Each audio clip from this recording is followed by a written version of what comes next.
YouTube, what's going on, man? It's your boy Groovy. It's your girl Mani. And we are back with another video, man. Oh, we got a banger for y'all today, man. An hour-long banger for y'all. In today's video, we are reacting to Square One Michael Jackson full documentary, man. Y'all been spamming the comments telling us to react to this one right here, man. So guess what? We got the popcorn. We got the bath. It's time to react, man. So we ain't finna waste no time. We finna hop straight into this one right here, man. So before we hop into it, though, like the video, show us some love. Comment down below any videos y'all want us to react to next. And last but not least, subscribe. Anything you want to say before we hop into it, babe? No, it's a highly requested video, so we're giving it to y'all today. Okay. So yeah, this video is a documentary that investigates the first ever 1993 allegations against Michael Jackson. It strategically uncovers new evidence and information through interviews with people closest to the case. All right? So let's hop straight into it, man. Let's see what MJ had going on in 93, man. Let's go.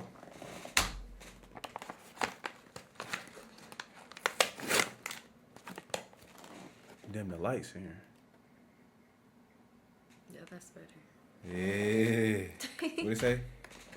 On August 17, 1993, the Los Angeles Police Department opened an investigation against Michael Jackson based on an allegation that he sexually molested a 13-year-old boy named Jordan Chandler. Ooh. Molested a 13-year-old boy? Oh, wow. No, now. That's wicked right there. That's crazy. Yeah. Let's see. That's crazy. On January 25th, 1994, Michael Jackson settled a civil lawsuit with the Chandlers for $15 million. Okay.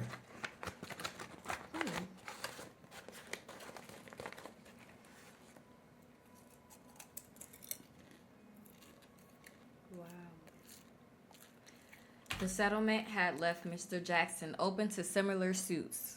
New York Times, January 26, 1994. Next year. Jordan Chandler has never publicly spoken about the allegation. Wow. I wonder why. Publicly. Emphasis on publicly. Wow. Let's see.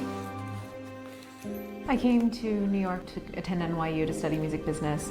Yeah, I was 16 years old. I turned 17 shortly thereafter, but when I arrived in August of 2001, I was 16 years old. Chaotic, to say the least. Of course, 9/11 happened just I believe my second week of classes, so that colors the memories of that time. But it was overwhelming in general. I mean, I was on my own. I went to go see Michael Jackson on September 10th, and I was starting classes. I was responsible for getting myself to classes every single day. You know, it was definitely overwhelming.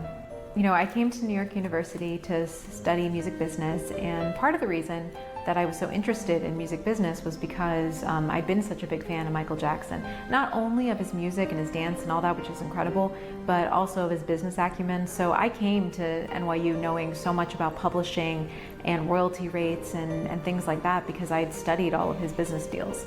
You know, our first week of classes, we had this program meeting that we would do, which they were weekly assemblies where everybody in our major would get together and discuss things that were happening in the industry. We would have speakers come in from, you know, various record labels, or NARAS, which, you know, works with the Grammys and different songwriters, things like that. It was a time to come together and really assess the landscape of the music business. And the very first program meeting, I was introducing myself to the group as a whole. And I don't remember if I was running for some sort of like representative position or if I just wanted to introduce myself for whatever reason. But I was wearing a Jackson's Victory Tour t-shirt, and it was vintage. I just bought it in the Village. And a young man came up to me and told me that he liked my shirt, and that young man turned out to be Jordan Chandler.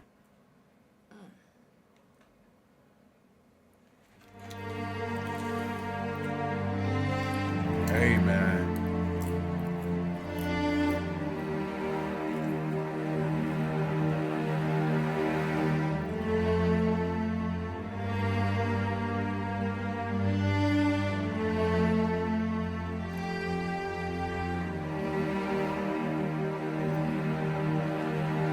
Damn, Mike. This case alone just ruined this man's image a little bit.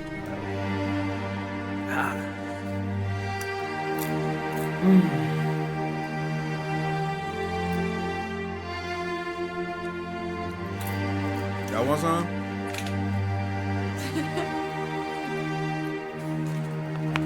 Want some?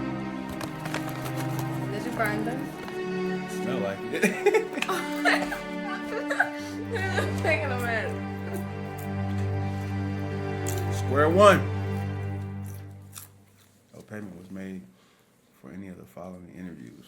Damn, so they I have on the volunteered? phone with me investigative journalist Charles Thompson, who is the winner of 6 national awards for his recent investigative work exposing the Shoebury pedophile ring. So Charles, you've sat in on a lot of pedophile cases. Wow. What would you say are the main differences between the cases that you've sat in on and the Michael Jackson case? Well, of course, the first difference is that the cases I covered were all criminal cases where there was no real financial incentive to make an allegation. So the motive of seeking millions of dollars is removed. And then in the cases where we've seen convictions that I've been sitting in, you had victims who were credible, who were consistent, and that's never been the case in the allegations against Michael Jackson. They've never been consistent.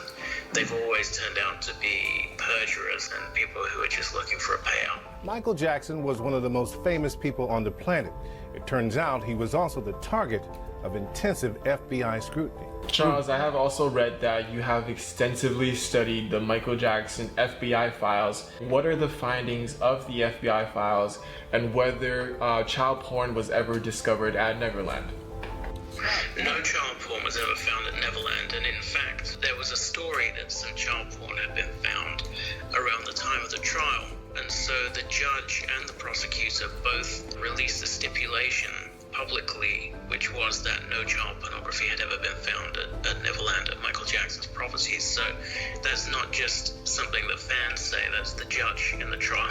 And even the prosecutor said that there was no child porn. In terms of what the FBI files tell us, what they tell us is that for over a decade, FBI was intermittently involved in investigating Michael Jackson.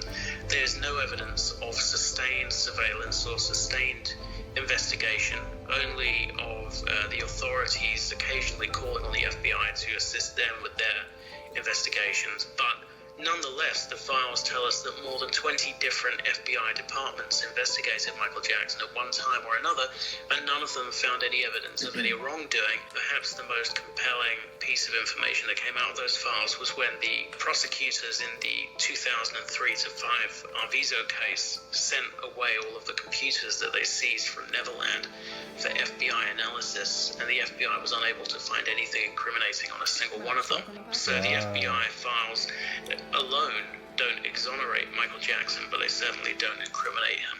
Damn. And in 2005, there was a study done by ABC with the top psychiatrists in the country, and they've all concluded that Michael Jackson's behavior would be very rare amongst pedophiles.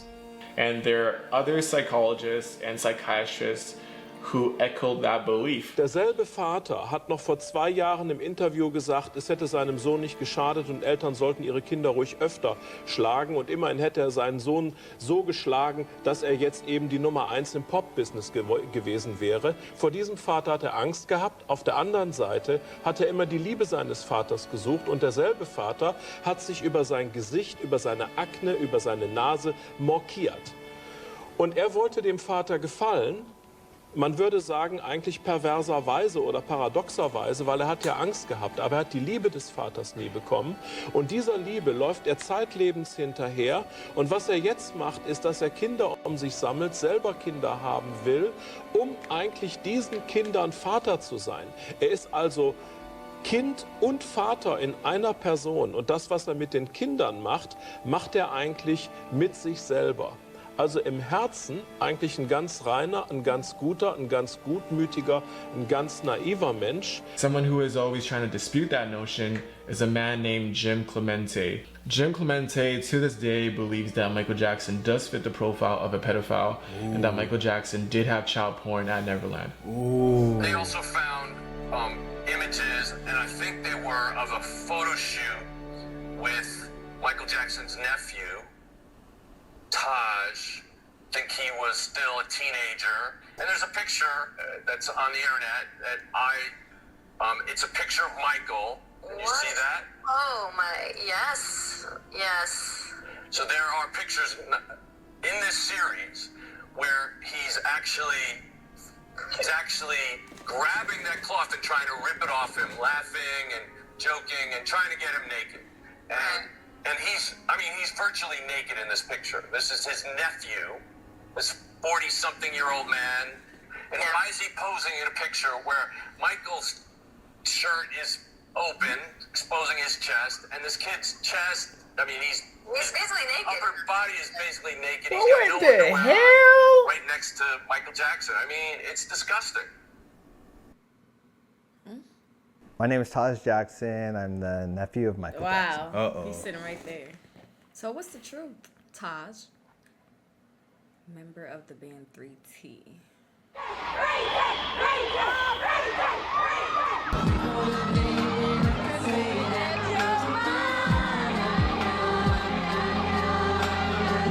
I've never heard of this band.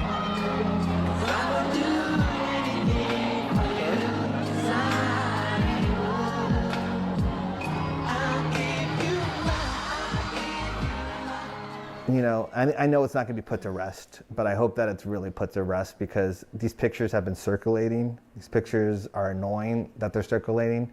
You know, we sued one of the tabloids because they said that they were child pornography, and we had them retract that because that's not what they were. They were for an album. They were for a single cover. Why? Michael was doing the music video for A Stranger in Moscow at the time, and we came down to visit him, but also we were like, let's take this opportunity since we're all here, let's do the Y photo shoot as well. There was wardrobe, there was a camera director, there was makeup. We wanted to do something edgy for our Y photo shoot. We wanted the guys and the girls, and we thought we were too cute, you know, as 3T, like too saccharine, and we wanted to have some edge, some, you know, something to us. It's frustrating because this is what they do all the time in this way. Luckily, I was involved in it. You know, was my younger brother, TJ. If he was here, he'd be even probably more upset than I am right now. Like, it's implied that TJ was clueless or TJ didn't know what was going on. TJ was very aware of what's going on. TJ wanted him to go farther. I was uncomfortable taking off my shirt, and so I didn't have to take off my shirt. It was never like he said, no, you take off your shirt and you do this and that. It was whatever we wanted to do because we wanted to be edgy. And it worked because people are talking about it. Now, unfortunately, they're trying to dirty it, but it was edgy. He mentioned that, you know, Michael's laughing and that, because we were joking. We, you know, for us, you know, we wanted to do something edgy, but we always laughed when we were around my uncle, and he laughed when he was around us. And so that should tell you something, that there was no tension. You're not seeing our faces like we don't want to do this or whatever, because we were pushing him to do this. It makes me feel angry, to be honest, just because that photo shoot was a great memory for me, and to hear someone try and dirty it up in that way, the way they're trying to twist it as if my uncle came and said, hey, I'm just going to start ripping off clothes. That's farthest from the truth. There was plenty of people there, you know, that witnessed everything, that would back up, you know, my story or my uncle's story if he was alive. But at the same time, this guy who basically is just guessing what happened at the photo shoot by pictures. What gets me upset is just people, outside people, judging my uncle without knowing the scenario. One thing I do want to say is, you know, people like that just, you know, on the outside, and he's supposed to be a professional, and you hear him, he sounds giddy. You know, he sounds like someone that is just spiteful and hateful. And it's those kind of people, like, they need something in their life. They really do. You know, leave our family alone. I mean, if he's saying that, then I guess it's true. I don't know. I mean, he was there. So. You never done things and it was like just missing in your life, you just go back to do it. And Mike just liked to just have great fun, and the stuff he liked to do, adults don't like doing that. I think he had more fun hanging out with just everyday people that you didn't even know who they were. You know, either they were local people or tourists or whatever. And he didn't even know who they were. You know, you just meet them and talk to them and get to know them a little bit. Hey, want to come out to the range? You were invited to Michael Jackson's Neverland before. I mean, it was amazing. I've been there probably 8 times. Yeah, I spent the night. The first time I ever went was actually the time I spent the night. He walked us through his entire house. His bedroom, his memorabilia room, bathrooms, every place in his house. We were like telling him how beautiful it was, and he was like, "You've never been here before?" And my friends and I looked at each other like, "No, we sure haven't. Like, when would we have been here, you know?" So he would invite, if there were fans sitting outside, he would like see us and tell Violet, who was security, to let us in, and he would just let us do whatever. So that speaks volume to just how easily he trusts people to like come into his life, even. For real. Yeah. I mean, unfortunately, he trusted a lot of people he shouldn't have trusted in his life. Is that, you know, they go, "Oh, you slept in the same bedroom as him." It's like, I don't think you understand. Michael Jackson's bedroom is 2 stories. And it has like 3 bathrooms and this and that. So when I slept in his bedroom, yeah, but you have to understand the whole scenario. And the thing is with Michael is that he's not very good at explaining himself, and he never really has been. Michael Jackson, his bedroom was 2 stories, so when you first walked in, I didn't realize at first it was his bedroom because his bed wasn't there on the bottom floor, but it was kind of very cluttered with a lot of things. I like actually sat on his bed, and he was just kind of talking about Neverland to us, and that was surreal. Wow. Michael was going to Miami. So myself and a couple of friends flew in from Europe to spend some time with him. And before he had to go, he told us that we could stay and that we could enjoy Neverland as much as we wanted. While the ranch manager took us to the main house, he told me that Michael had said to give us the royal treatment. And we sure got the royal treatment. When we went up to the main house, all the staff were lined up on the stairs welcoming us. And they told us that we could move around as freely as we wanted to. There were no places that were off limits. Wow. And this was 16 years ago, so it's been a while, but I just remember like being completely in shock the whole time. Most people are just can't believe that he let us in his house like that. Wow. He was a friendly guy. Very friendly. Yeah. Several weeks later, after we'd already come back to classes after 9/11, I was working as a work study in the music department, so he came in to register for private guitar lessons. He always carried his guitar with him everywhere he went. And we had a nice conversation. He remembered me from our program meeting. We had a little chat, exchanged pleasantries, and he gave me his form. And as I went to register him for these private lessons, I saw his name for the first time, which was Jordan Chandler. And I believe he told me his first name, but I didn't know his last name at that point. And when I saw Jordan Chandler on a piece of paper, I couldn't quite place it then either. It just sounded very, very familiar.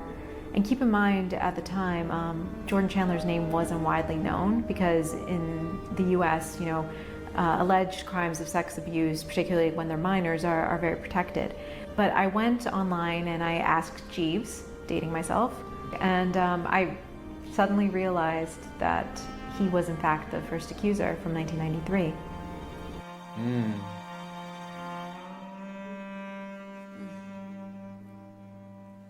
The 93 case is very interesting because it's the only case that didn't go to court. So Evan Chandler and June Chandler, or originally June Wan, had a child named Jordan Chandler who turns out to be the first alleged victim. June Chandler divorced Evan Chandler and married a man named David Schwartz. Charles, can you tell me about Evan Chandler? So Evan Chandler was born in New York. He was born Evan Charmatz, but he wanted a career as a screenwriter. So he moved to California and changed his name from Charmatz to Chandler because he thought Charmatz was too Jewish sounding. He became a dentist, but he didn't really enjoy it, and he also was not very good at it. He was censured by the Regulatory Board for shoddy work. He had a very kind of brief career as a screenwriter. He got a screenwriting credit actually around 1993 on the film Robin Hood, Men in Tights, the Mel Brooks film. We're men in tights. We roam around the forest looking for fights. Apparently he was working on Mel Brooks when he came up with the Men in Tights idea, or he said his son came up with the Men in Tights idea. This is the same 13-year-old boy. And apparently, maybe Mel was under some kind of ether anesthetic, but he decided it was a great idea and went along with the dentist, and they put the movie together. I would imagine a dentist to the stars would be exposed to a lot of the glamour in Hollywood. He can see his successful customers talking on the phone, making deals, and it looks so easy to someone on the outside, you know? And he figured he wanted to get a little piece of the pie and get, you know, stop drilling teeth and maybe become a producer and really make some big bucks. Well, Michael Jackson is in Los Angeles with some of his team, and they're driving along Wilshire Boulevard in Beverly Hills, and the car breaks down. There's a lady in the area who sees Michael Jackson stranded by the side of the road and calls her husband, who works at a business called Rent-A-Wreck, which is a car rental business. And Rent-A-Wreck is owned by Dave Schwartz. And so Dave Schwartz calls his wife, June, because he knows that Jordan Chandler is a massive Michael Jackson fan. There was one employee at Rent-A-Wreck who said that when June arrived, she was kind of forcing Geordie on Michael Jackson, almost like trying to emotionally blackmail him. And so that's how the numbers got exchanged, and they ended up staying in touch. So a friendship develops between Michael Jackson and the Chandler family, excluding Evan Chandler. During this period, Michael Jackson would have stayovers at their house. They would come over and sleep over at Michael Jackson's house. Where is Evan Chandler during this period of time? Evan Chandler was pretty much an absent father. He owed almost $70,000 in unpaid child support. Damn. And he had been rowing with June about how infrequently he was seeing his son. She was trying to get Evan to take Jordan more often, and he was refusing. He had his own new family, a bit like June did. He'd remarried and had kids with another lady. And they were struggling to get Evan to engage with Geordie. It was not until he discovered that his son was now friends with Michael Jackson that he suddenly became interested in seeing him again. And that's how it leads to May of 1993. That is when Michael Jackson first meets Evan Chandler. They seem to be getting on quite well, and Evan even at one point asked him to build an extra wing onto the house so that he could come and stay more often. And then when that idea didn't work, he said, well, I've got a better idea, why don't you just build me a new house? And then that didn't happen either. June dropped the bombshell that she and Geordie were thinking of going on tour with Michael. And then Evan, who previously had been an absent father who wasn't paying his child support and wasn't really interested in seeing his son, all of a sudden became enraged about the idea that Geordie would be out of the country for a few months. And now you want to show that you care. Dramatic turn towards the negative. What had happened was Evan had begun making strange comments and threats to June and Dave and Geordie about Michael, that he was going to make allegations. He was behaving so erratically that they feared he was going to do something crazy. So the next time they spoke to him on the phone, they tape recorded him. This man is going to be humiliated beyond belief. He will not believe it. He will not believe what's going to happen. And beyond his worst nightmares, I'll sell one more record. If I go through with this, I win big time. I will get everything I want. There will be stories forever. He's talking about how he's furious that Michael has stopped phoning him and stopped taking his calls, and how Michael has stolen his ex-wife and torn the family apart and how he's plotting his revenge. Didn't And he he have his own says family? everything is moving in accordance with a plan that's not just mine. And this telephone conversation occurred before Jordan Chandler made any allegations against Michael Jackson. And in this phone call, Evan Chandler alludes to a nasty attorney. This attorney I found, I mean, I interviewed several, and I picked the nastiest son of a bitch I could find. Once I make that phone call, this guy is just going to destroy everybody in sight. Any devious, nasty, cruel way that he can do it. And I've given him full authority to do that. It'll be a massacre if I don't get what I want. And the attorney he has hired is Barry Rothman. My name is Geraldine Hughes. I was the legal secretary in 1993 for Barry Rothman, who was the attorney of Evan Chandler, the first accuser that came against Michael on child molestation. I was working for him. He hired me, and I came in for an interview one day, and he hired me for the job as his legal secretary. I was the only legal secretary for him. He was really an entertainment attorney, and he had a history of being a good negotiator in the entertainment field, though. Whenever Evan would call Barry Rothman's office, Barry Rothman would tell us to put the call on hold, and he'd walk all the way back to his office, shut the door, and that's how he took all of Evan's calls. He was the only client he did that for. Anybody else call, if he was away from his office, he'd just pick up the phone and say, okay, woo, you know, say what he had to say, and then he'd hang up, but he didn't do that with Evan. Evan was always behind closed doors. Evan had already retained a lawyer. Geordie Chandler was insisting that Michael had never touched him. Anthony Pellicano, who was Michael's private investigator, Pellicano goes round to interview Geordie Chandler and questions him for about an hour, I believe, and asks him all sorts of pointed and very direct questions. Have you ever seen Michael Jackson naked? Have you ever been naked in bed with Michael Jackson? Has he ever touched you, etc., etc.? And Geordie Chandler says no to everything. At the end of the conversation, Geordie Chandler reiterates that Michael's never done anything wrong to him and says that his dad is just trying to get money. So how did it come out to the public that he was a child molester?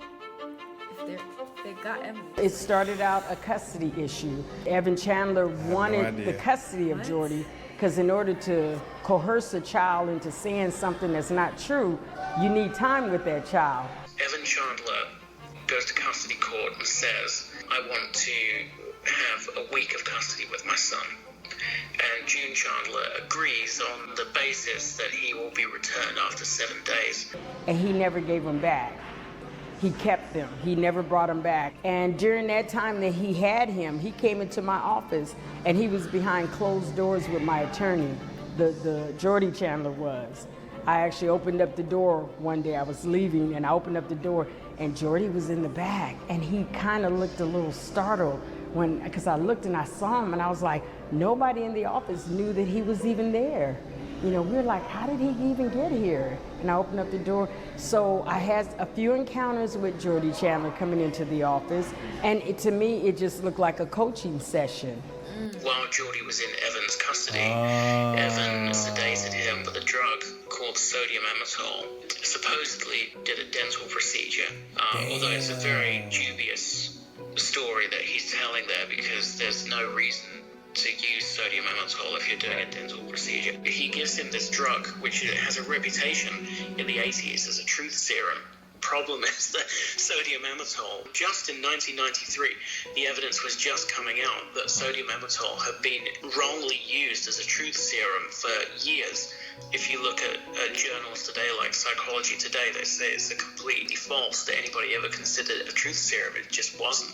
Right. What it did was it made people massively suggestible. You could administer somebody with sodium amytal and then plant an idea in their head, and when they woke up, they would believe that it was true.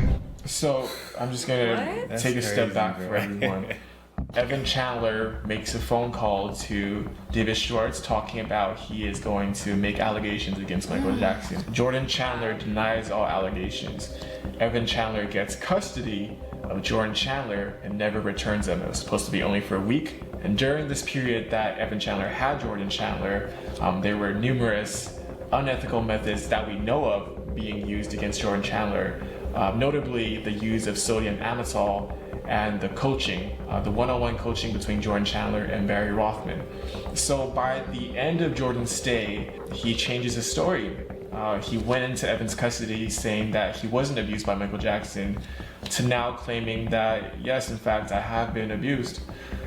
So Charles, with this new shocking statement by Jordan Chandler, what are Evan Chandler's next moves? Damn. So after Jordy changes his story, Evan, instead of going straight to the police as you would expect a parent to do if their child had said that they'd been sexually abused by a man, he instead goes directly to Michael Jackson and his legal team and starts demanding $20 million. But Evan had a desire to be a filmmaker. Wow. He was trying to get the money so he could make a movie. They trying to do MJ dirty. He says $20 million and nobody will ever hear about these allegations. Michael Jackson is adamant that he is not going to give Evan Chandler $20 million. So the counteroffer, which comes back, a deal for 3 scripts, and they say you'll be paid $350,000 per script. He said, I'll contribute that to your film project just to give you and your son a chance to mend, because at that time, Evan was saying he's stolen my son's affection. He put that in the paperwork. He said, my son is being starstruck by this superstar. He's stolen my son's affection. And so Michael just simply said, this will be a great opportunity for you and Jordy to reconnect because you'll be able to write them together. Rothman come back and say, you're nowhere near what we're asking for. That's less than $2 million. You know, we're not going for that. The next offer that comes in from Jackson's camp is one single payment of $350,000. This amount shocked Barry Rothman because it was even lower than their first offer. So by now, Chandler and Rothman figured out that Jackson Camp was not serious about negotiating. So Evan Chandler suggests that he is willing to take the original $1 million deal. Pelicano responds, that's never going to happen. Meanwhile, the custody situation happens between Evan and June. But what happened was June filed an ex parte motion. An ex parte motion means show up in court the next day. She was trying to get him back now. And so we typed a little declaration and they went to court. They went to court on the ex parte. But see, he had been negotiating with Michael for a whole month for the $20 million to make the movie. He goes to court on a hearing for the custody. A family law judge, he said nothing to that judge about his suspicion or I think my child is, being molested. He didn't say anything. So the judge ordered him to return Jordy back instantly. And in order to maintain custody, Evan has to go to the psychiatrist and have Jordy disclosed. I can promise you 3 days later is when we got the breaking news. So he never took him back. He took him to the doctor that he had already queried about molestation. He sort of acts out of haste and goes and triggers the criminal proceedings as a knee-jerk reaction to the custody situation. And then that means that he loses control of the situation and the negotiations cease because now the police are involved. This is NBC Nightly News with Tom Brokaw. Good evening. Michael Jackson is in Bangkok, Thailand tonight, where he has now postponed 2 concerts claiming that he is ill. Well, back in Los Angeles, there's a press frenzy over investigations into child abuse by Jackson. Remains the Children's Services report detailing the charges by a 13-year-old boy. That boy says that he and Jackson often shared... The media went into a frenzy because after the Michael Jackson case kicked in, basically their ratings went through the roof. It was astronomical, the difference that this story made to the ratings of shows like Hard Copy and A Current Affair. I cannot think of a story that's bigger. I mean, this is the story, if not of the decade, well, certainly of the decade, but probably of one of the great stories of the century. This was an era with no internet and no social media. And so there was a real thirst for knowledge about Michael Jackson because he was the biggest, most famous person in the world, but people really knew basically nothing about him. There was a need to keep the story going. Every day they needed a new Michael Jackson story because that was where the ratings were coming from. So The impetus was there for journalists to seize on anything that came up, anything that looked like a scoop or a scandal or looked like it might bag them ratings. They just ran with it. We will fly stories. We will take a shred of fact and go with it like a great footballer with a ball. We will spin down the field with that and try and score a goal with it. And maybe we will, maybe we won't. But we'll take a shred of evidence and try and turn it into a story. A shred of evidence. I will say that I am particularly upset by the handling of this mass matter by the incredible, terrible mass media. At every opportunity, the media has dissected and manipulated these allegations to reach their own conclusions. I ask all of you to wait and hear the truth before you label or condemn me. Don't treat me like a criminal, because I am innocent. When you buy a story, there's always a shadow of doubt that are they telling you the truth or are they telling you what you want to hear? They started waving around $10,000, $20,000, $50,000, $100,000 to anybody that was prepared to say, I have met Michael Jackson and I've got something bad to say about him. Yeah, a friend of mine told National Inquiry that he knew some family that knew the Jacksons. And they called me on the phone and asked me to come to the hotel. I said, I'm here to help Michael. Oh, he said, oh, no. That ain't what we want with you. We heard that your boy spent nights at the house. We want to know if Michael tampered with him. I just picked him up or touched him in any kind of way. If he did, we got $200,000 for you. I said, huh? He said, you show what I'm gonna do? I'm gonna draw a check up, a contract up, and I'm gonna show you we're finna give you $200,000. So then you go to Germany, you get another 20,000. What? You go to Italy, another 20,000. Before you know it, you're up $200,000, and that is enough for a family to come forward and talk. It happened repeatedly where people of dubious character were treated as credible sources when anybody with just an iota of investigative savvy would know that these are not people that you want to be staking your reputation on. They were people that changed their story depending on how much money you offered them. The first time I heard the story about Jackson, his hand was outside the kid's pants. They were asking $100 grand. As soon as their price went up to $500 grand, the hand went inside the pants. So, come on. That's crazy. That's messed up. But basically, LaToya, you're drawing your own conclusion that Michael abused young men, young boys. No, I'm not drawing my own conclusion that he abused young boys. That's totally wrong. I am not drawing my own conclusion. LaToya Jackson at the time was married to a man called Jack Gordon, who was involved with Genevieve's mafia.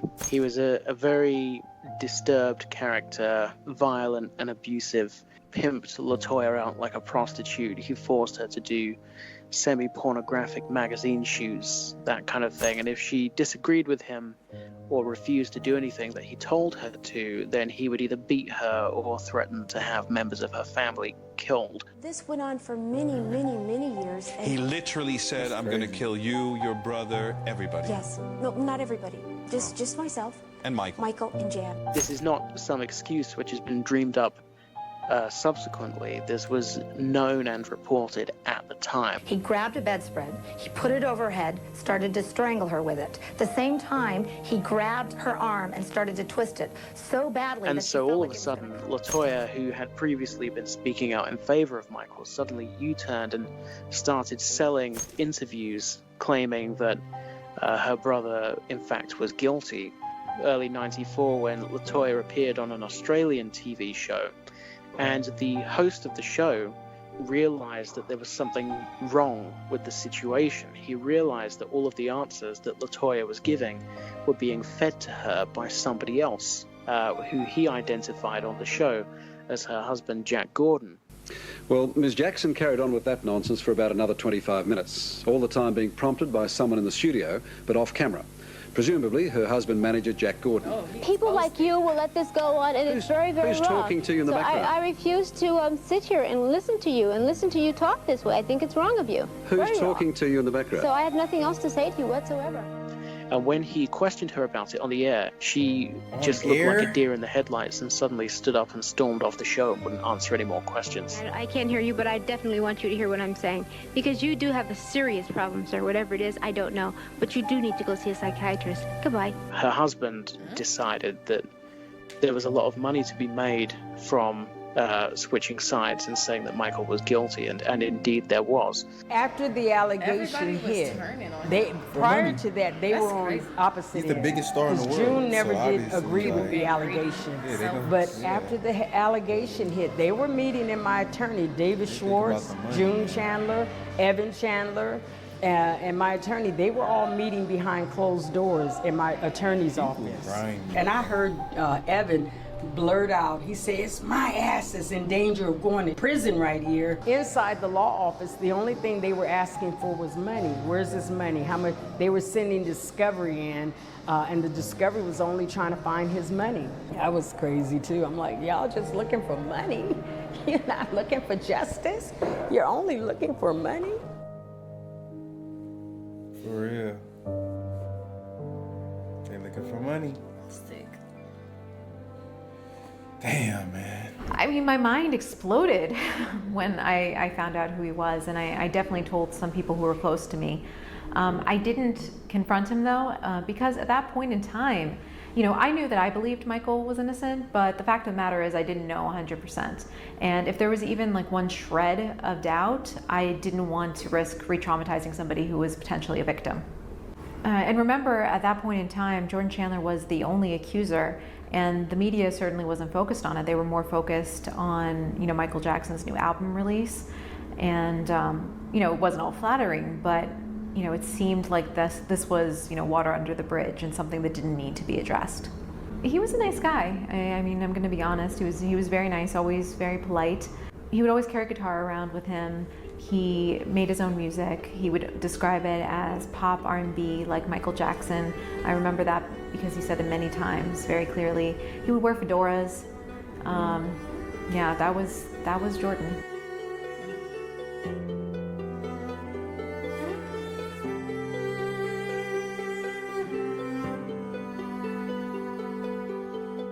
What were your determinations when you examined him? He seemed to essentially be a healthy guy.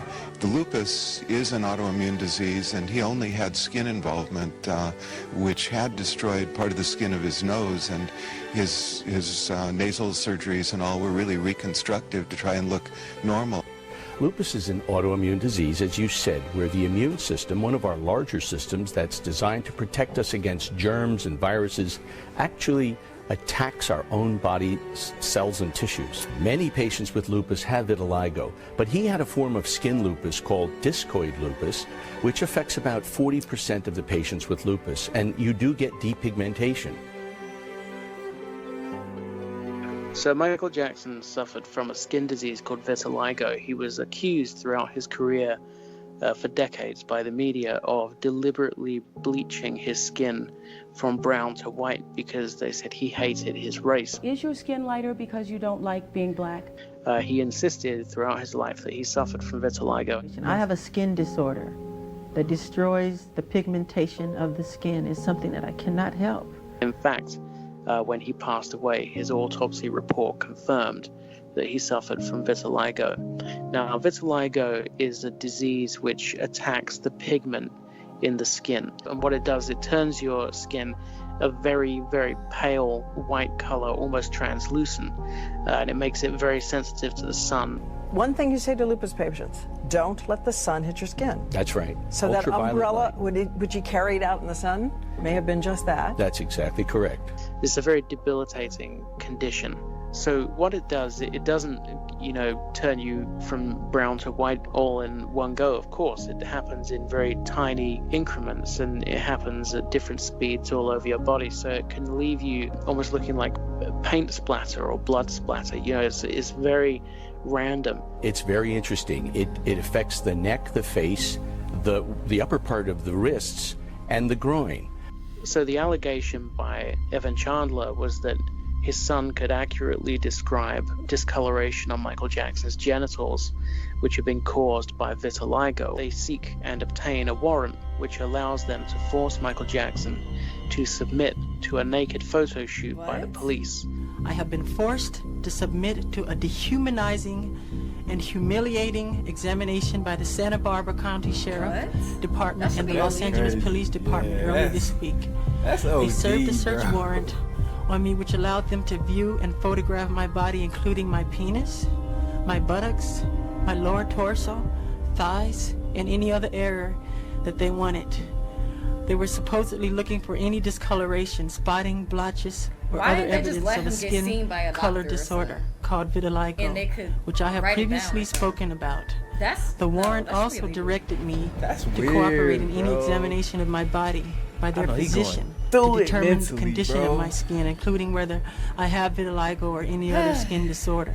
The book by Evan Chandler's brother, Ray, where he quotes Evan as having a discussion with his lawyer, Larry Feldman, and they're talking about the vitiligo situation. They've told the Chandlers that Michael has a skin condition called vitiligo, and that this skin condition can constantly change the way that your body looks because it's constantly attacking the pigment. And so the district attorney has told the Chandlers that this is great for them, because if Jordan Chandler's description matches, then it matches. But if it doesn't match, then they can say, oh, well, that's because of the vitiligo. So Larry Feldman says, either way, we win. So after they searched Michael Jackson's body, no arrest warrant was issued. Charles, what were the initial reports about this body search? In early '94, law enforcement sources tell two different media outlets, Reuters and USA Today, that there is no match. Jordan Chandler's drawing of Michael Jackson's genitalia have since been leaked. And when you really look at it with words such as my theory and be selective, it's questionable whether these are truly Jordan's own descriptions or instructions from someone else. It's also important to note that Evan Chandler has admittingly given Michael Jackson painkillers through injections to his buttocks. So at the very least, Evan saw Jackson's gluteus and that he had discoloration on his lower body region. The Smoking Gun obtains a document which is called, they say, the Linden Affidavit. It's written by a detective, Linden, who works for the authorities that are investigating the Geordie Chandler case, and she has taken from Geordie Chandler a description of Michael Jackson's genitals. Geordie Chandler tells Linden that Michael Jackson is circumcised. When they conduct the body search, it turns out that Michael Jackson is in fact not circumcised, meaning that his description has not matched. Know all his business. That's like, weird, bro. That's weird. What had happened was Barry Rothman was being sued by Michael Jackson for extortion, so he quits representing the Chandlers. The Chandlers then proceeded to hire Gloria Allred, who then proceeds to hold a press conference claiming that the Chandlers are ready for a criminal case. To make a charge against the celebrity. Gloria Allred is shortly fired, and Barry Rothman, who's now working in the background, offers Larry Feldman as a replacement, an attorney who is willing to push for a civil case. Charles, what is the difference between a civil case and a criminal case? For anyone that's listening that doesn't know the difference, a civil case is where you sue somebody and that's for money, and a criminal case is brought by the state, the government, and that is a case where if you're convicted, then you go to prison. So that they're two very separate processes. What happens is that the criminal case stalls because they can't find any evidence to suggest that Michael's done anything wrong. So they raid his house, they don't find anything incriminating. They raid his family home, they don't find anything incriminating. They raid his doctor's offices, they don't find anything incriminating.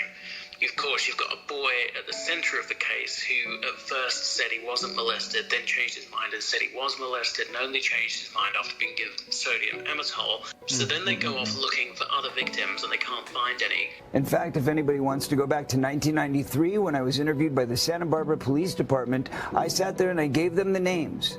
They're on record. They have all of this information, but they were scanning Michael Jackson. All they cared about was trying to find something on Michael Jackson, who Michael was innocent, and that was what the interview was about with the police in 1993. I told them he is not that guy, and they said, well, maybe you just don't understand your friend. And I said, no, I know the difference between pedophiles and somebody who's not a pedophile because I've been molested. Here's the names. Go investigate. And so the criminal case is basically going nowhere. And meanwhile, the civil case is moving through the court system at the usual speed. So the judge in October of 1993 orders depositions. Now, a deposition is where you are forced to state your case, to give your evidence under oath. It can be done in court, or it can be done under oath elsewhere and audio taped or videotaped. Now, he orders that Michael Jackson is to be deposed by January. The problem with this is that if you have a civil case which comes before the criminal case, and you are forced to give away your defense, then what that does is it gives the prosecutors a front row seat for your defense. They can then go away and tailor their criminal case to circumvent your defense case. So, for example, if you say, I have an alibi in the civil case, then the prosecutors can go away and tailor their criminal case where they change all the dates, and they can just change their case to get around it. If you have a witness, they go and discredit that witness, or they put it on a day when that witness was not there. They just take out your defense chunk by chunk. So by the time you come into a criminal court where your life is on the line, your freedom rather than your bank balance, you have no defense. So you've wasted your defense trying to save some money, and now you're going to prison. That's the problem with a civil case preceding a criminal case. Now, from October 93 to January 94, Michael's defense goes back to court 4 different times and argues to the judge, we need the civil case delayed so that it doesn't precede the criminal case, because this is unconstitutional. If you force our client to give away his defense, then you're denying him his constitutional right to a fair criminal trial. Michael Jackson lost 2 very important motions that he should have won. One was a preference. A preference has to do with either he was too young to remember and there's a memory issue, or he's too old. Larry Feldman keeps arguing is that because the complainant is a child, his memory is not fully developed and he would be at risk of losing his memory if his testimony is not heard quickly. Jordy Chandler was 14 at the time. He wasn't too young or too old. The Jackson lawyers are going to court again and again and again to try to get this deposition put back, to get the civil case put back so the criminal case can precede it. And the Chandlers are fighting hard to stop that from happening. Evan Chandler was asking the court to push the civil case while the criminal case was going, because normally the criminal case has to take precedence over the civil case. He shouldn't have won on that one, because constitutionally that went against Michael's constitutional right. He won on that one too. Michael's deposition is due on a particular date in January. What happens is initially he's saved by the Los Angeles earthquake of '94, which happens the day before he's supposed to be deposed. That buys them an extra week, but within that week they are again not able to postpone the civil case deposition. When the judge is not ruling in your favor, that tells an attorney, maybe we need to settle this because he's not ruling in our favor right now. And so on the eve of literally the night before he would have been forced to give away his defense under oath, the civil settlement is reached, the civil case is settled. He was negotiating, Johnny Cochran came on board. He was negotiating with the insurance company. At first, the insurance company said no, they weren't going to pay it. And he went back and forth, and Johnny Cochran negotiated. He was a great negotiator because he was a PI attorney. He started out a PI attorney, and he convinced the insurance company to pay the settlement. When Michael settled the case, the judge, they made him drop his extortion claim.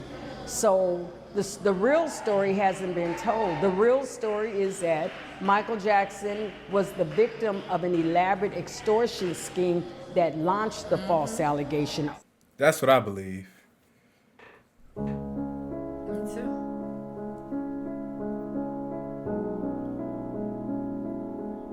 Superstar Michael Jackson and the teenage boy who filed a civil molestation suit against him have reached a multi-million-dollar out-of-court settlement. Attorneys on both sides appeared today at a joint press conference to announce a mutual resolution of the lawsuit. But lawyers are not discussing the actual amount of the settlement. The civil settlement includes a specific clause which says that it doesn't preclude anybody involved from testifying in a criminal case. And then to reiterate that, at the press conference announcing the settlement, Larry Feldman specifically denies that this will have any impact on the criminal case. Has Michael Jackson bought your client's silence? I am not going to have anything to do with talking about the terms of the settlement, and nobody's bought anyone's silence. A civil case is only about money. If they, you know, and I tell people this too, we're in a state where they could have went after him criminally and came back after the money. All they wanted, a lot of people think because he settled the civil case that voided the criminal. That's not true. It did not void the criminal. The reason they never came after him criminally in '93 because they couldn't find any corroborating evidence to agree with Jordy Chandler's story. As a matter of fact, they found out that the description he gave of Michael's body was not accurate. If that was accurate, that was corroborating. As of summer 1994, the prosecution is running a grand jury long after the settlement and calls witnesses to the grand jury and questions them about whether Michael Jackson could have had plastic surgery to his penis to avoid a match. Now, why would they be doing that? Why would they be calling witnesses and asking those questions if in fact the photographs had matched? See, people need to know they never indicted Michael in '93 because they couldn't come up with enough evidence to indict him. And so the way they're spinning it, well, oh, he settled, so that voided the, no, it did not. If that prosecutor, Tom Snedden, could have found anything to corroborate that boy's story, he would have still gone after him criminally too. Knowing that they lying. Like, come on, how could you do that to somebody? Evil. Very. It's messed up. It's crazy. Victor Gutierrez is a freelance reporter born in Chile. According to him, he first went to a NAMBLA meeting in 1986. What is NAMBLA? NAMBLA stands for North American Men Boys Love Association. So it's basically a pro-pedophile group. Tell us about you infiltrating this group. Actually, the infiltration was fairly easy. They had a website. I paid $35. I joined the group. They sent me a letter praising me for my courageous step in joining the organization. I began to get emails from them. I would subscribe to their magazine. They started to send me their magazine, but they wouldn't allow me to attend any of their secret underground meetings until I'd been a member for 3 years and had been sponsored by another active duty member. Every conversation that I had was about where to go to have sex with little boys, how they could attract little boys, how they could groom little boys. That was their agenda. So at this meeting, he overhears conversations talking about how it would be great if Michael Jackson was a pedophile. Because if Michael Jackson is a pedophile, that makes it easier for societies to accept pedophilia as a whole. Why would so that after be this anywhere? NAMBLA conference, after this 1986 conference, it becomes Victor Gutierrez's mission to prove that Michael Jackson is a pedophile. He starts befriending Michael Jackson's maids, former employees, and he even approaches Joy Robson, Wade Robson's mother. Joy Robson subsequently told him to get lost, and Joy Robson reported him to Michael Jackson. This is in 1992, before allegations of Michael Jackson even rose. So during the 93 allegations, Victor Gutierrez served as a source for many journalists, including but are not limited to Diane Diamond and Maureen North. He also coaches Michael Jackson's former employees, such as his maids, Blanca Francia and Adria McManus, notable ones, to sell their stories to tabloids. In 1996, Victor Gutierrez wrote a book titled Michael Jackson Was My Lover, a book that glorified pedophilia through the relationship between Michael Jackson and Jordan Chandler. Like, what is wrong with people? Sick. Why would that be accepted? Man, look. The Chandler family has since dismissed Victor Gutierrez's book as pure fiction. Right now. The Chandlers, Raymond Chandler, released a book in 2004 titled All That Glitters. Within days of Jordan Chandler and his family settling his 1993 lawsuit against Michael Jackson, I received a call from Jordan's uncle. He wanted to do a book in which he would describe in detail the allegation of molestation against Michael Jackson. And he said that Jordan's father had given him all the information he needed for the book, and he believed it was outside the bounds of the confidentiality agreement because he would be the author. After careful examination between Michael Jackson Was My Lover and All That Glitters, these two books, we have found many instances of consistent storytelling between the two books, especially from Evan's point of view. At times, the stories are even word for word the same. Truthfully speaking, the only differences between the two books are the supposed sexual acts between Michael Jackson and Jordan Chandler. Now, when you look at some of these parallel stories even deeper, Gutierrez's book, which preceded the Chandler's book by 7 years, even sources some stories directly to Evan. So how would it be possible for Gutierrez to tell these confirmable stories first? Michael Jackson Was My Lover also featured many documents of the Chandler family that could only have come from Evan.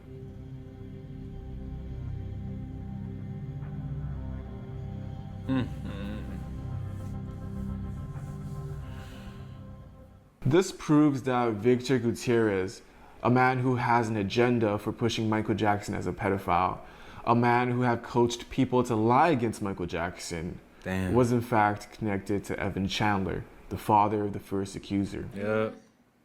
Yep.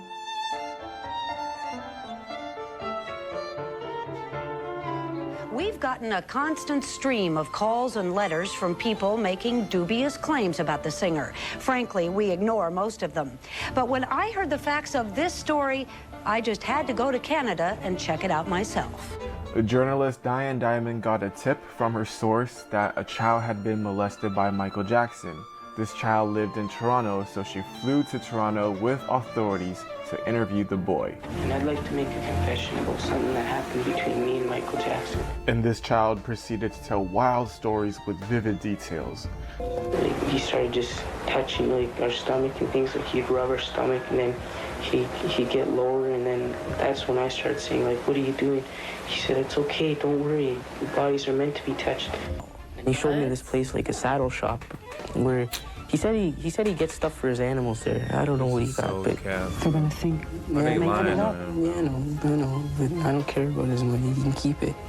His eyes are big and they're dark, they're cavern, and like the sockets to go right in, you know. We showed the boy several photographs. Some of them were of Neverland employees, and he was able to identify each and every one of them.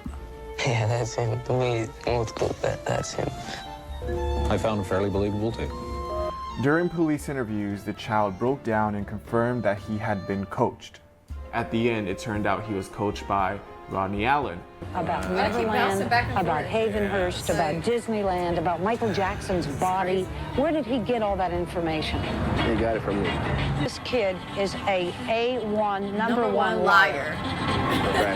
Rodney Allen is currently serving a life sentence in a Canadian prison for pedophilia. Are you serious? Paula, a Michael Jackson investigator, has confirmed through letters to Rodney Allen that Rodney Allen was in fact connected to Victor Gutierrez. Oh my gosh, these people are In sick. 1999, there was a blog post floating around the internet that was said to be written by Rodney Allen, but no one took it seriously at the time because there were no evidence to who authored the post. Paula sent this blog post to Rodney Allen, and Rodney Allen has since confirmed that he in fact did write this confession. And in the confession, this is what he talked about in regards to the Jordan Chandler case. That's crazy, bro. Damn. This obviously doesn't prove anything concrete, but it's still interesting that Rodney Allen, a man who was connected to Victor Gutierrez, a man who has a history of coaching kids to lie against Michael Jackson, had that to say. The King of Pop chalks up a big win. A jury has awarded Michael Jackson a whopping $2.7 million for a defamation lawsuit he filed against freelance writer Victor Gutierrez. Gutierrez claimed on a tabloid TV show that he'd seen a video of Jackson having sex with a boy. This guy made it up out of thin air, maliciously to hurt Michael, and he told anybody and everybody who would listen when it came time to prove it in this court, he couldn't prove it. Couldn't prove it. Like, dumbass. file for bankruptcy. That's what you get. Right. Years later, in the early 2000s, Victor Gutierrez again started spreading rumors regarding sexual abuse, this time around the involvement of politicians in Chile. A boy claimed he participated in these sexual activities and was able to describe stories with vivid details. It was later proven in court that the boy had never met this politician. While questioned, the boy could not even remember the politician's name. It had to be prompted by Victor Gutierrez off camera. It was later discovered that Gutierrez had paid this child around 10 to 20,000 pesos. There were no other witnesses nor proof, just the words of a boy who were connected to Victor Gutierrez, the same man who was connected to Evan Chandler. People sick.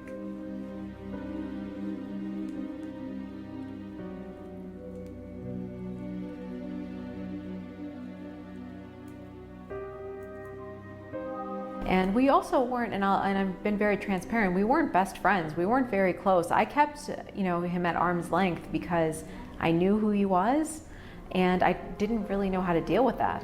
And he was very close with, I remember one other person in the program who also was sort of like a pop R&B guy.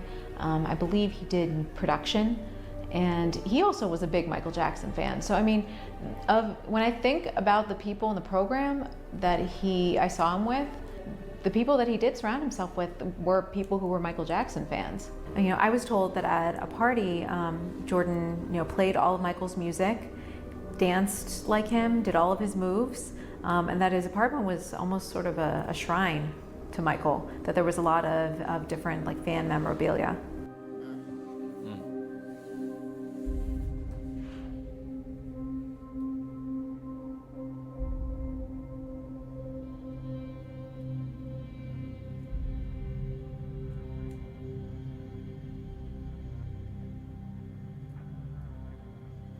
It doesn't surprise me that people are scared to come out because, I have some flexibility. I work for myself. If I were in a corporate job, I might be scared too because we don't really know who the powers that be are behind Leaving Neverland. And, to speak out at this point, it might cause a conflict of interest for somebody if they're working with a big corporation. It could really harm their career. So I'm not surprised that people would be afraid to come out.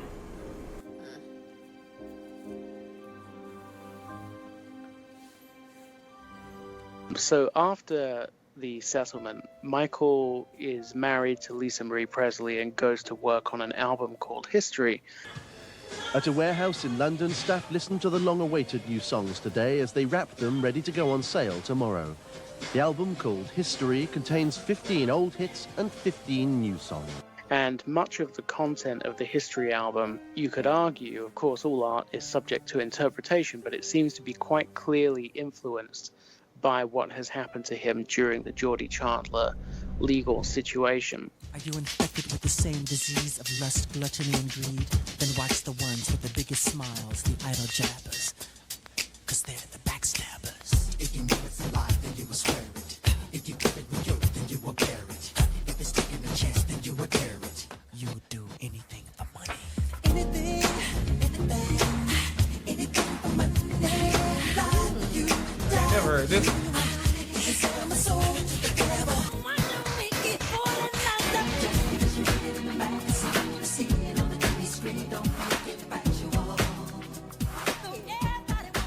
And also, once married to Lisa Marie Presley and about to release the album, he appears on Diane Sawyer alongside Lisa Marie Presley and does an interview.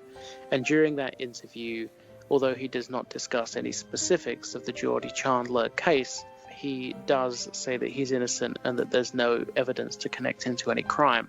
Police photograph photograph that they took of me. Yes. There was nothing that matched me to those charges. There was nothing. There was nothing that concurred. That's why I'm Nothing? sitting here There was talking to you nothing. today. There was not one iota of information that was found that could connect me. So when we've to heard these that there was charges. a marking of some. Now, the combination of the album and the Diane Sawyer interview sends Evan Chandler into a rage, and he claims that Michael Jackson has breached the non-disclosure part of the settlement agreement.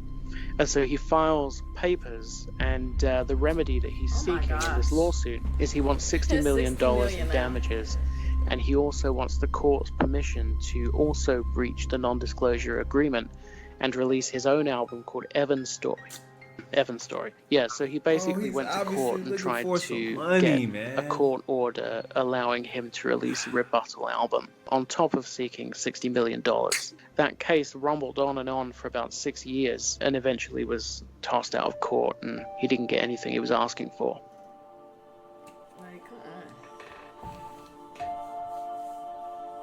You know, in just discussions, you know, we were college students, you know, we would have our discussions about our parents and venting and that sort of thing. He said that he felt very used by his parents and that he wasn't close to them. He never mentioned siblings either, so I don't know what was going on there, but he did say multiple times that he was not close to his family and that he felt that he was used by them.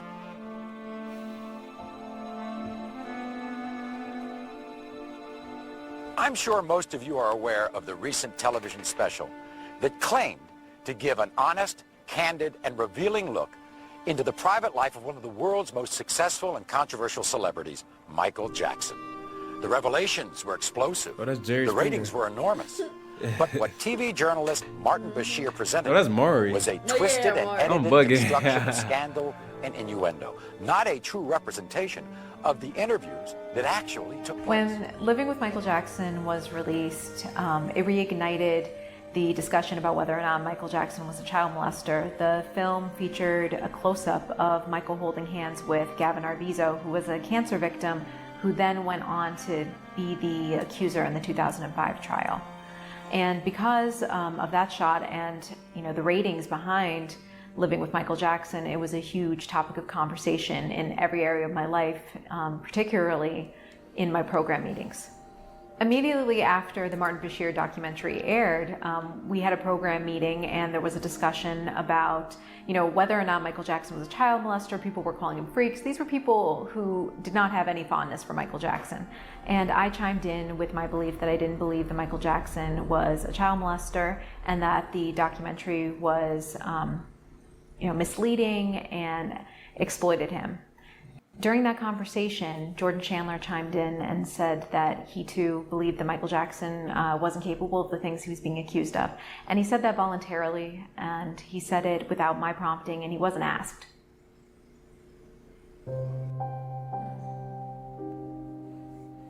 He wasn't in the direct conversation, no. I mean, I was arguing with a group of maybe 3 other people. And he was seated close to us, but he wasn't in on this discussion. And, you know, throughout the semester, there were different occasions like that where he would, again, sort of reaffirm things that I said in defense of Michael Jackson. And I remember that very first time, I remember catching his eye.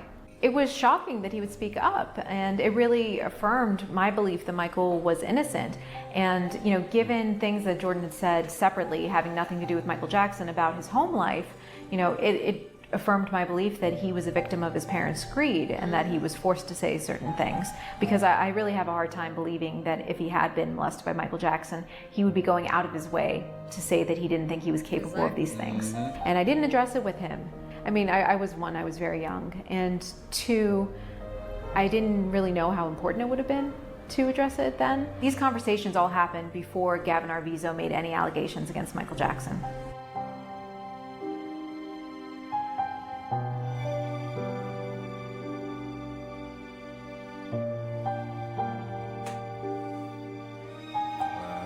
Gavin came to Michael and said, "Michael, could we sleep in your room tonight?"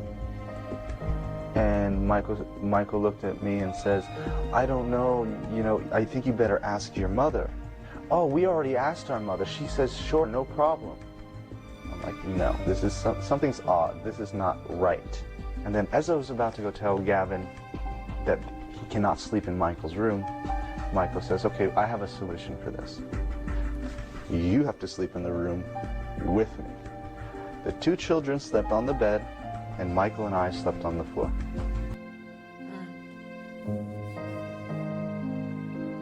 We've filed formal charges, a felony criminal complaint against Mr. Jackson.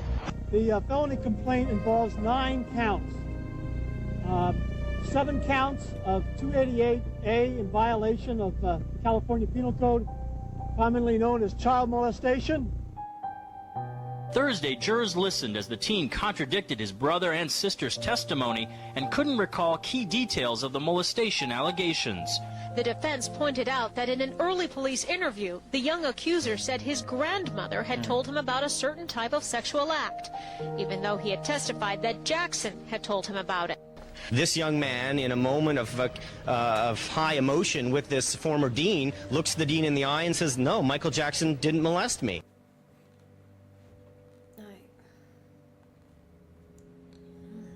Inconsistency. I was on the witness list for the trial in 2005 because I spent the entire day with Gavin Arvizo at Neverland on February 19th, 2003. This was the very same day that Gavin and his mother Janet accused Michael of inappropriate behavior. The day that they accused Michael of wrongdoing was the day that Gavin didn't even see Michael.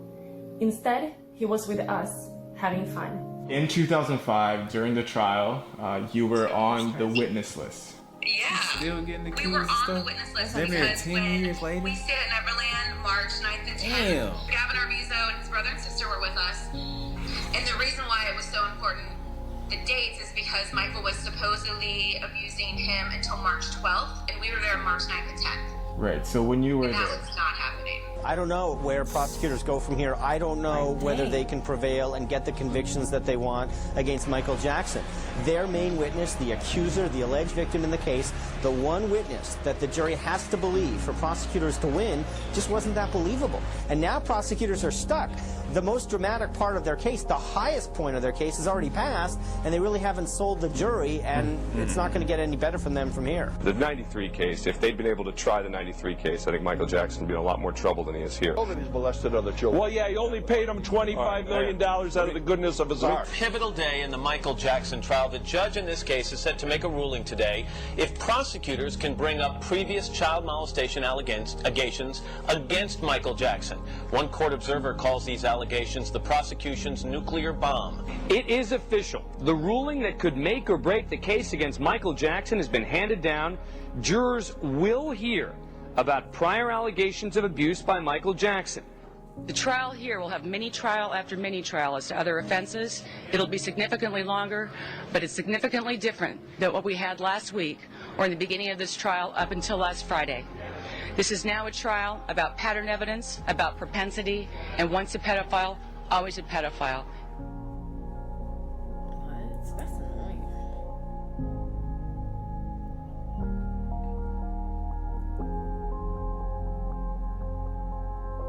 I, at that point, was transferring out of the music business program and into the School of Individualized Study, so I no longer had classes with Jordan. And I believe I wrote him an email. I'm not 100% sure that I sent it, but if I did send it, I didn't get a response.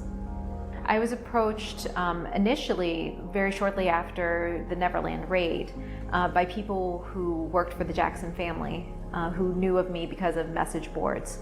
And I was asked if I would give a statement, and I did. And I subsequently ended up on the witness list, yes. I mean, there were certain members of the Jackson entourage, I should say, who wanted me to do a little bit of a media tour, which I didn't feel comfortable doing. You know, during that time, I was approached by Stacey Brown, who is known by Jackson fans as somebody who used to be very supportive of Michael Jackson and was very good friends with Rebe Jackson, who then flipped and became an anti-Michael Jackson force in the tabloids. But during our conversations, when he would call me, he was very effusive in his praise of Michael, and he would urge me to sort of, I would say, plump up my Jordan Chandler story, which I never felt comfortable doing. I only would say, exactly what I knew for a fact. But he even encouraged me to say that I was Jordan's girlfriend or that Jordan had a crush on me or something like that. And that was absolutely not true. In retrospect, knowing how he turned on Michael, I feel like he did it as like a preemptive way to discredit me because, if I were to lie about that, it would discredit my entire story. But I, of course, was never willing to do that. And I take this very seriously. Like, I firmly believe in due process. And, it certainly wouldn't have won me any favors industry-wide to testify in his trial, and that's something that perhaps I was a little naive about as a kid, but now as somebody who's worked in the industry, I understand how things work. I don't think I understood the enormity at that time. All I knew was that this was somebody whose life and livelihood was on the line, and I had information that could potentially help him, so I felt it was my obligation and my duty. His name wasn't widely known, and from my discussions in the program, I don't think that there was really anybody else other than very few people who knew who he was. So yeah, people could be sitting on information that they don't even know is relevant. No, this doesn't benefit my career at all. This doesn't give me access to anything. I'm very much somebody who likes to be in the background. That's why I do PR and publicity. Like I want my clients to be in the spotlight, but I myself, I kind of would prefer to hide. But I'm speaking out because you asked me to, and because all of this nonsense is being rehashed and relitigated in the media, and it's ridiculous. I understand that people would be skeptical of my story because I am a fan, and I don't hide that I'm a fan. But the fact of the matter is, if I had even the slightest doubt that Michael Jackson was innocent, I wouldn't be speaking out. I heard directly from Jordan Chandler that he didn't believe that Michael Jackson was capable of the things he was being accused of. And that's very powerful. Every allegation, in a sense, is built upon the original 1993 allegation. Mm-hmm. And I believe that if that one is false, which I do believe it is false, mm-hmm. all the rest crumble. Yeah. Exactly.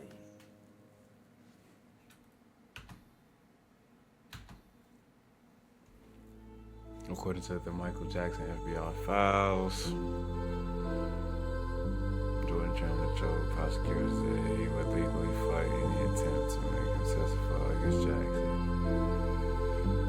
And Jordan Chandler testified.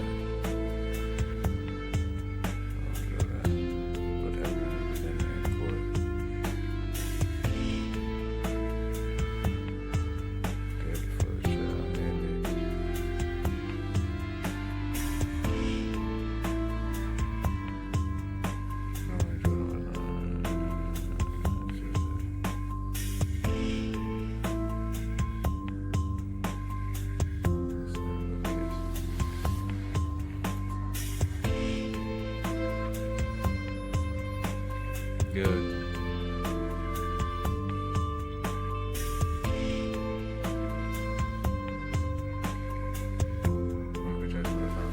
Good. Good. All 14 charges. Excellent. Sentenced 61 days in jail in order to pay. Damn. 30 mil pesos.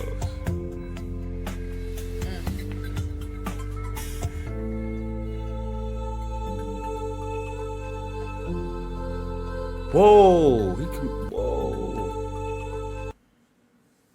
Wow. That's crazy. That's a shocker right there. Damn.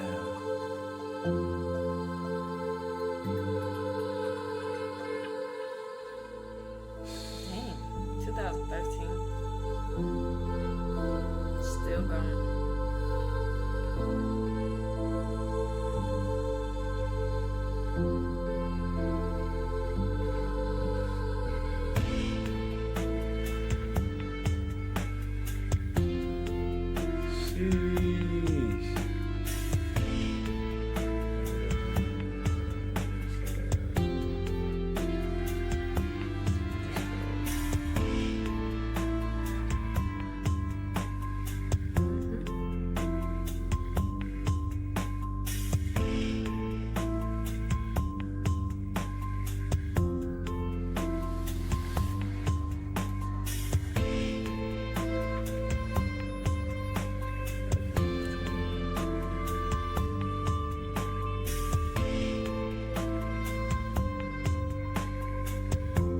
how you know it's not true.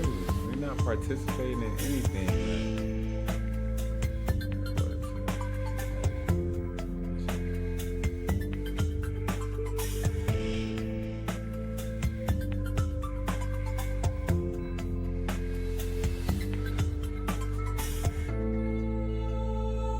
None of them went to the police. Exactly. Because it wasn't true. Like, There's they no just want their evidence. money. Yeah, there's no evidence. That's crazy though, bro. Trying to tear this man down.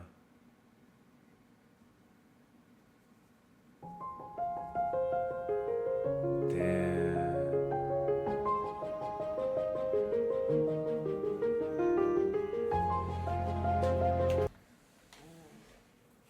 Wow. Oh. Well, that cleared that up. For me. Yeah. For you. That definitely cleared that up for me too as well. Yeah. They tried to tear this man down, man. It started off with one incident, man, with the little boy and his dad. What's his name? Evan Chandler and Jordan Chandler. Evan Chandler and Jordan Chandler, man, tried to tear this man down with false allegations. Man, and then it just went into a loophole, man, of people just trying to accuse MJ of doing stuff, man. Right. Like, oh my gosh, freedom was on the line over lies, and just people wanting to be paid. Yeah, That's messed up. greed, man.